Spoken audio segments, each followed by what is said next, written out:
ಬೆಳಗಾವಿ ಜಿಲ್ಲಾಡಳಿತದಲ್ಲಿ ಮರಾಠಿ ಭಾಷೆಯಲ್ಲೇ ಪತ್ರ ವ್ಯವಹಾರ ನಡೀತಾ ಇರೋ ಬಗ್ಗೆ ಏಷ್ಯಾನೆಟ್ ಸುವರ್ಣ ನ್ಯೂಸ್ ವರದಿ ಮಾಡಿತ್ತು. ಸುದ್ದಿ ಪ್ರಸಾರದ ಬಳಿಕ ಎಚ್ಚೆತ್ತ ಬೆಳಗಾವಿ ಜಿಲ್ಲಾಡಳಿತ ಮರಾಠಿ ಭಾಷೆಯಲ್ಲಿ ದಾಖಲೆ ವಿತರಣೆಗೆ ಬ್ರೇಕ್ ಹಾಕಿದೆ.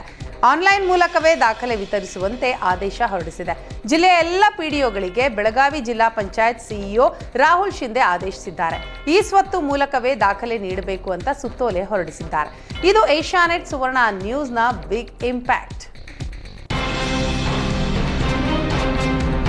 ಶ್ರೀರಾಮುಲು ಮತ್ತೊಮ್ಮೆ ಕ್ಷೇತ್ರ ಹುಡುಕಾಟದ ಟೆನ್ಷನ್ನಲ್ಲಿದ್ದಾರೆ.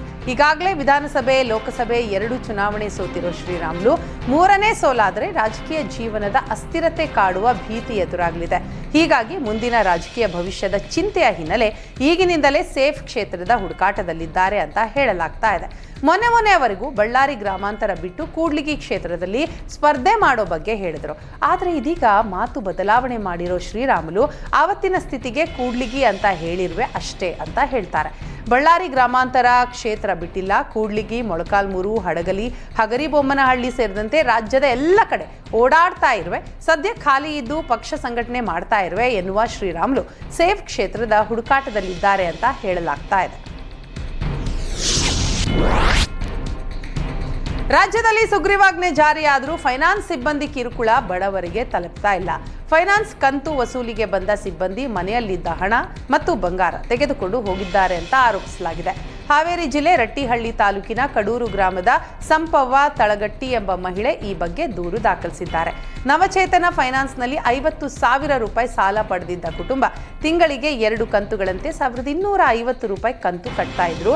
ಸಂಪವ್ವ ಮತ್ತು ಅವರ ಮಗಳು ಬೆಳಗ್ಗೆ ಗದ್ದೆ ಕೆಲಸಕ್ಕೆ ಹೋಗಿದ್ದ ಸಂದರ್ಭದಲ್ಲಿ ಮನೆಗೆ ವಸೂಲಿಗೆ ಬಂದಿದ್ದ 3 ಸಿಬ್ಬಂದಿ ಮನೆಯಲ್ಲಿದ್ದ 25,000 ರೂಪಾಯಿ ಹಣ ಹಾಗೂ ಕಿವಿ ಓಲೆ ತೆಗೆದುಕೊಂಡು ಹೋಗಿದ್ದಾರೆ ಅಂತ ಆರೋಪಿಸಿದ್ದಾರೆ. ಮೈಕ್ರೋ ಫೈನಾನ್ಸ್ ಸಿಬ್ಬಂದಿಯ ವಿರುದ್ಧ ರಟ್ಟಿಹಳ್ಳಿ ಪೊಲೀಸ್ ಠಾಣೆಯಲ್ಲಿ ಪ್ರಕರಣ ಕೂಡ ದಾಖಲಾಗಿದೆ.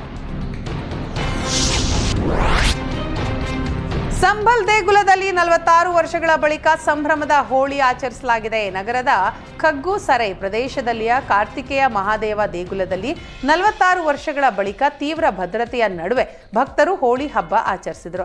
1978ರ ಗಲಭೆಯ ನಂತರ ಮುಚ್ಚಿದ ಶಿವನ ದೇಗುಲ ಕಳೆದ ವರ್ಷದ ಡಿಸೆಂಬರ್ನಲ್ಲಿ ಮತ್ತೆ ತೆರೆದಿತ್ತು. ದಶಕಗಳ ನಂತರದ ಮೊದಲ ಹೋಳಿಯಲ್ಲಿ ದೇವಾಲಯದ ಧಾರ್ಮಿಕ, ಸಾಮಾಜಿಕ ಸಂಘಟನೆಗಳು ಉತ್ಸಾಹದಿಂದ ಪಾಲ್ಗೊಂಡವು. ಸುಲಲಿತ ಆಚರಣೆಗೆ ದೇವಸ್ಥಾನದಲ್ಲಿ ಸಾಕಷ್ಟು ಪೊಲೀಸ್ ಪಡೆ ನಿಯೋಜಿಸಲಾಗಿತ್ತು. ದೇಗುಲ ಶಾಹಿ ಜಾಮಾ ಮಸೀದಿ ಸನಿಹದಲ್ಲಿದೆ. ಹೀಗಾಗಿ ಟಾರ್ಪಾಲ್ ಹಾಕಿ ಮುಚ್ಚಲಾಗಿತ್ತು.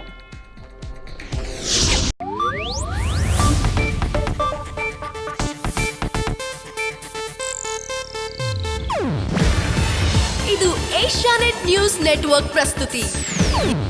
ನೀವು ನೋಡ್ತಿದ್ದೀರಾ ಏಷ್ಯಾನೆಟ್ ಸುವರ್ಣ ನ್ಯೂಸ್.